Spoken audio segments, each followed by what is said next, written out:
Welcome to the Slop Farm. Enjoy the video. You start with immediate, high-impact checks you can do now.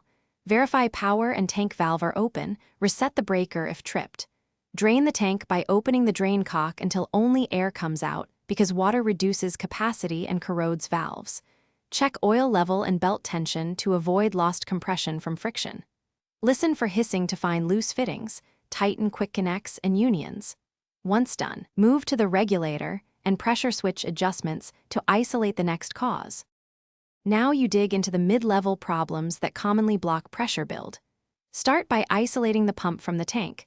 Close the tank valve, run the compressor, and observe pressure at the pump.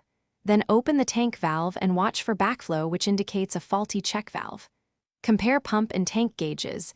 Any difference greater than 5 psi suggests leaks or failed valves. Clean or replace the intake filter, unloader, and pressure switch contacts so the pump can actually build and hold pressure. Finish by replacing any failed components identified. Swap in a new check valve, pressure switch, or piston rings using OEM parts and correct torque. Reassemble carefully, then perform a soap bubble leak test on fittings and joints. Tighten any leaks. Run 3 full start-stop cycles to ensure the compressor reaches cut-out pressure and holds it at cut-in.